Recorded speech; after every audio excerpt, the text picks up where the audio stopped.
Good afternoon, everybody. I'm joined here with my colleague from North Carolina and my neighbor from the South Carolina, Lindsey Graham. And we're here to talk about something that we think is critically important, that we do not miss the opportunity to deliver on before we leave town. And that is providing disaster relief for not only North Carolina, which bore the brunt of the storm damage in Helene, but storm damage from Milton, storm damage from Debbie, and storm damage from storms that happened years ago. That's what's a part of the more than $100 billion that was in what we thought was the agreed continuing resolution with the disaster supplemental attached to it. Now we know that that has fallen apart, and in some cases, I think for good reason. But at the end of the day, the people of North Carolina, the people of South Carolina, Georgia, Alabama, Florida, the list goes on, Tennessee, need relief today. Because everyone needs to understand we're talking about a possible government shutdown here in Washington. Well, there are parts of this country that have been affected by the storm who are effectively shut down. And until we fund them, they have no hope. What I have in front of me right here, this stack of paper, these are the correspondence that I've received in my office since the storm.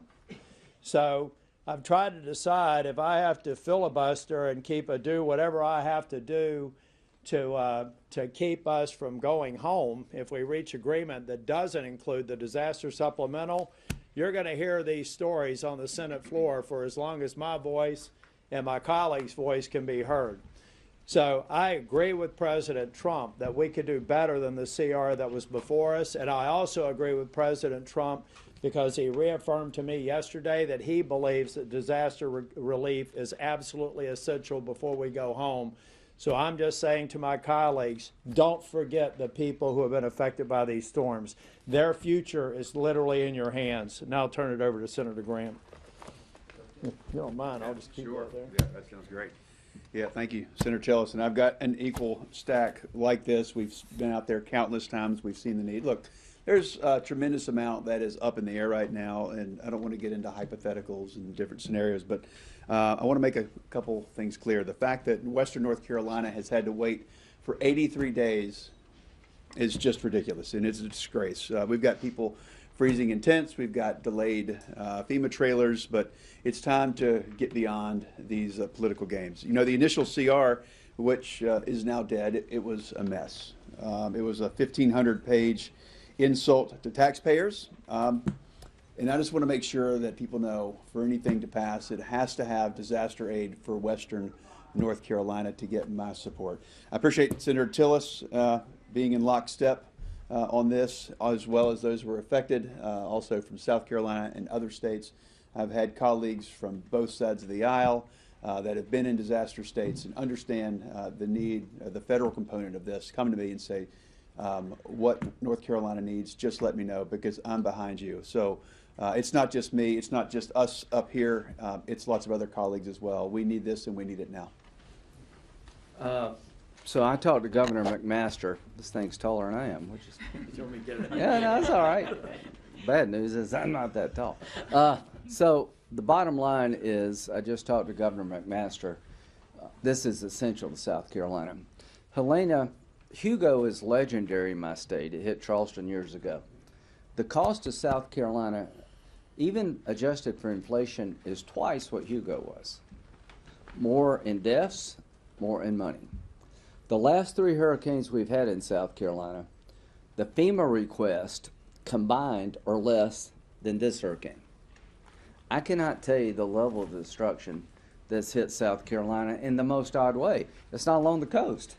It's where I live, up in the northwestern corner of the state. It came to Augusta, North Augusta, went right up the Savannah River and wiped out Asheville. And everything sort of to the left of Beaufort to Charlotte, that line just flattened. I've never seen anything like it. So people ask me, what's going to happen? Here's what's going to happen. You're going to get the help you need now, not later. President Trump has committed to making sure that the disaster relief component is part of any deal to fund the government. I agree that CR had things in it it should not, but disaster relief is an absolute must to get my vote and my support. I cannot go home, and I will not go home. I'll be reading letters with these guys until we make sure that the farmers who've lost everything, the families who've lost generations, not just one part of the family, entire families have been wiped out, that they know help is on the way. So how does this move in? People say you should pay for the disaster package. We haven't in the past, but now's not the time to bring that up. We've had months to talk about that, weeks to talk about that.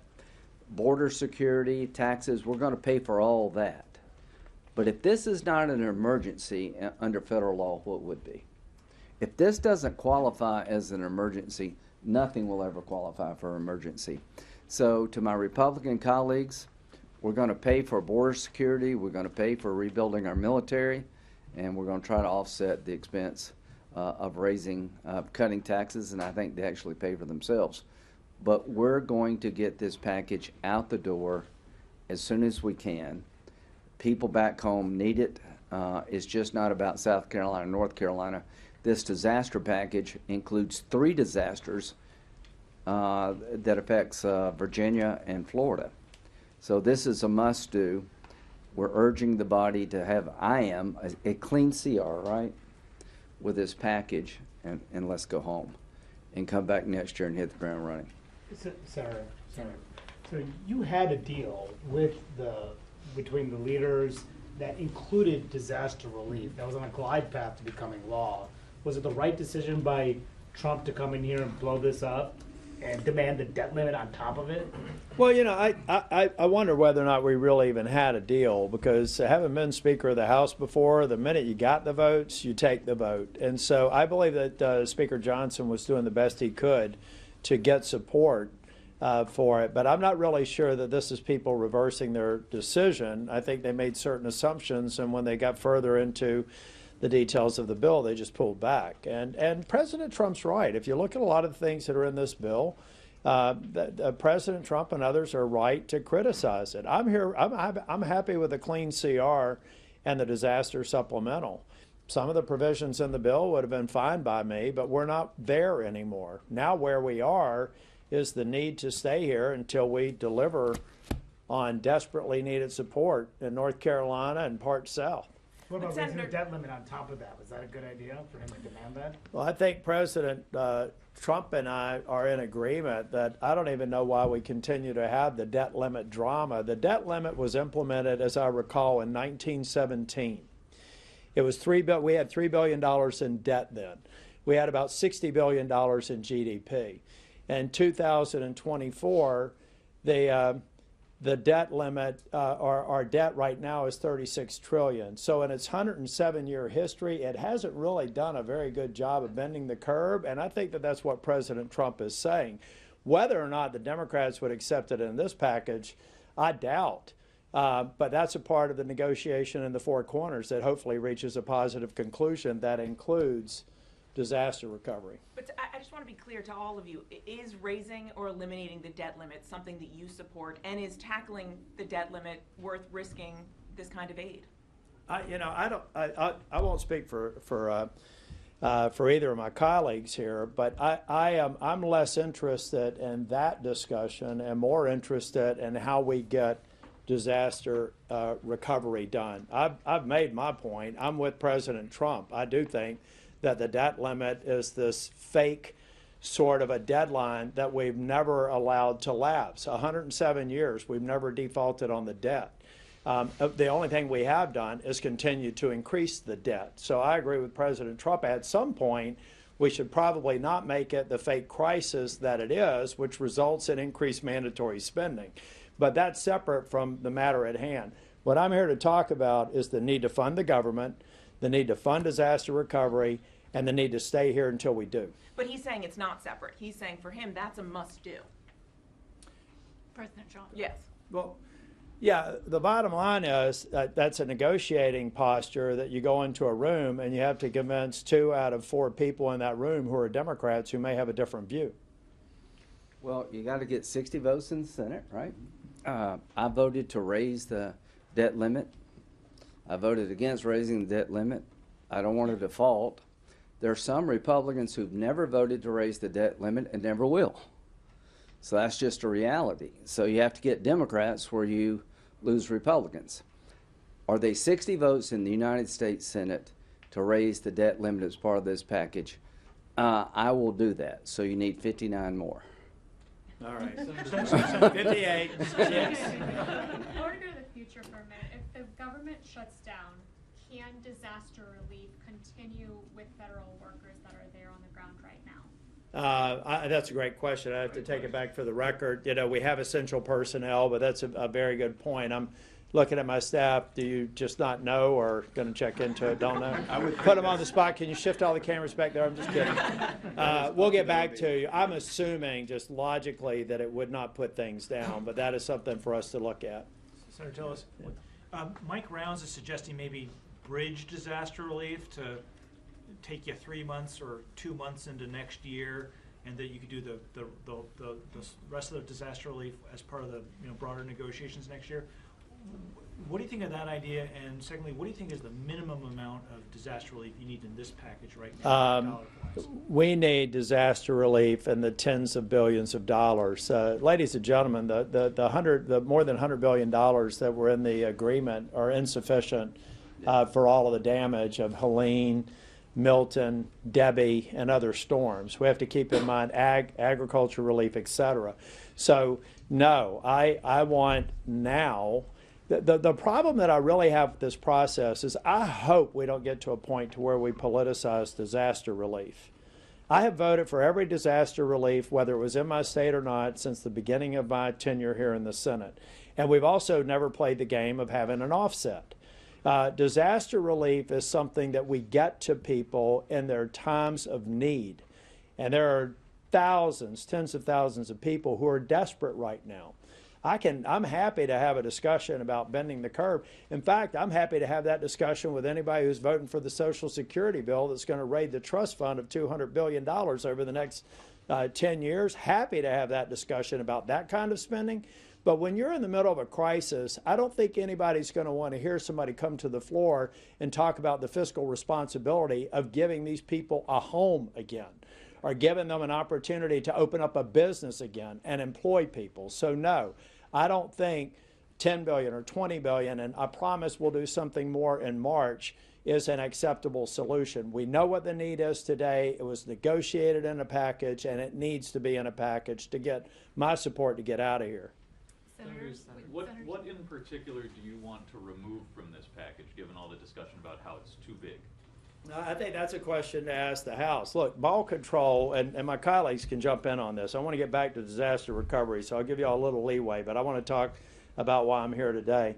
At the end of the day, it's a four corners discussion that ultimately has to satisfy enough members in the House to send it to us. I don't know if there's any scenario, Lindsey, you've been around here a heck of a lot longer than me. I don't see where there's any scenario where it would be useful for us to pass something to the House and hope that they pass it unless we have pre-conferenced it with them. So right now, those are great questions for the four corners and the members of the House who have to vote for something. And can I just make a political observation? I think we have a one-seat majority. Yeah. I think. It depends on what time of day it is. I doubt if you're going to get all Republicans voting for the bill. So the Speaker and the four corners and everybody else is going to have to get some Democrats to vote for the bill. When it gets over here, you need 60 of us. So the idea that you can write a bill that doesn't have to get some bipartisan support ignores the situation on the ground. We have to have Democrats and Republicans at the 60 level to get anything through the Senate. I am convinced Mike Johnson cannot get every Republican to vote for a package, and he's going to have to some way find Democrats. Here's what I would think that almost all of us agree on. Disaster relief is needed, it's needed now, and that is a unifying point. You guys, back in October, were talking about possibly bringing Congress back into session to vote on disaster relief. I think the former president even called for that. At this point, why don't you just push for a disaster relief bill to get a vote on it by itself? The goal is to get disaster relief in whatever form that comes, and in a significant way for North Carolina.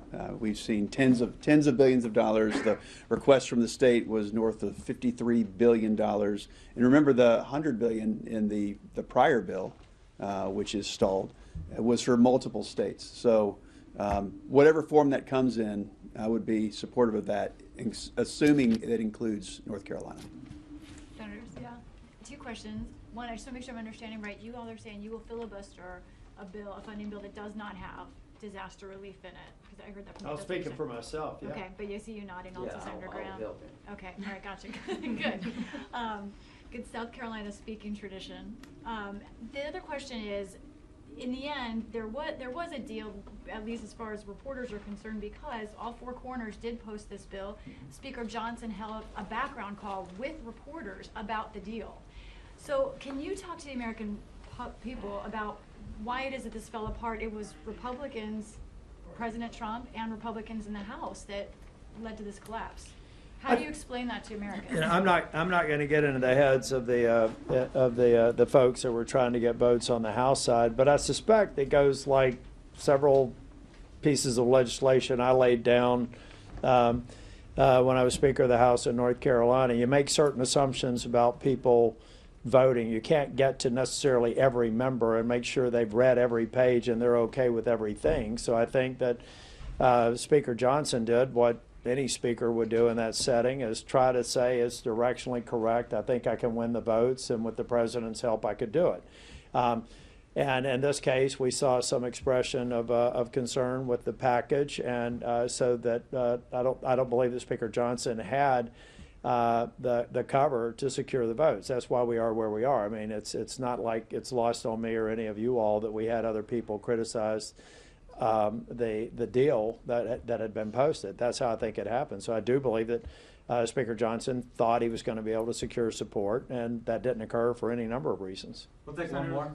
Looking ahead to the coming months, one of the reasons this unraveled was because of a last-minute demand from the president-elect. There's a lot that you're all trying to accomplish in the next year, whether it's disaster relief or something else. What's your advice to him and his team when it comes to engaging in the practice of legislative negotiations effectively and not ineffectively?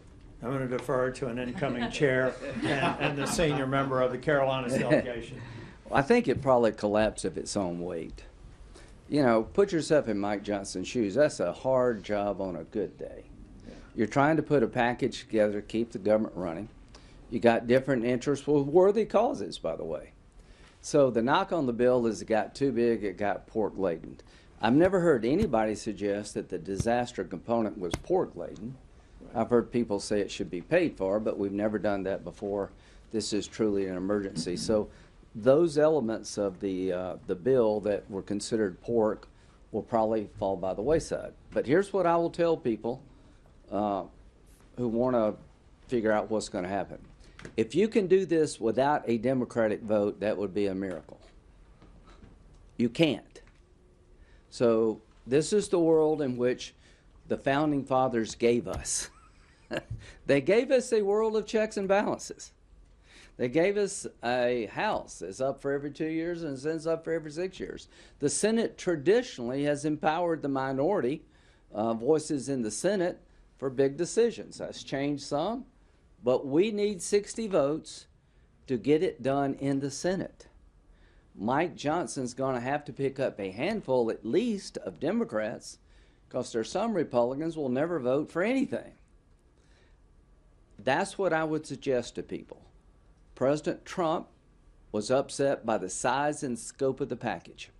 He was president for 4 years. He actually negotiated pretty damn well, I thought, with Democrats to get positive outcomes. He'll be here in January the 20th. But between now and January the 20th, the people of South Carolina and North Carolina are living miserable lives, and they need some help. We're not leaving town until they get the help. Yeah, well, and because this gentleman was one of the first people here, I'll let you ask the last question. I know my staff were about to cut you off, but. It may be disorienting for the folks in Asheville, who's right on the precipice of finally getting that money, those small business loans, the FEMA money.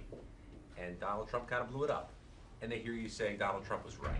Yeah. Help orient them as to how that's so. Well, you know, one thing that I'd really like to see here, we're talking about the 47th president of the United States, but where is the 46th president right now? What is he saying about this? To what extent is he getting Democrat members of Congress to stop thinking they have us where they need us and coming to the table and solving this? So if we want to have that discussion about President Trump, the future president, let's have that discussion about President Biden, the current president, and I have not heard him weigh in 1 ounce over the last month. Thank you all. Thanks, Senators.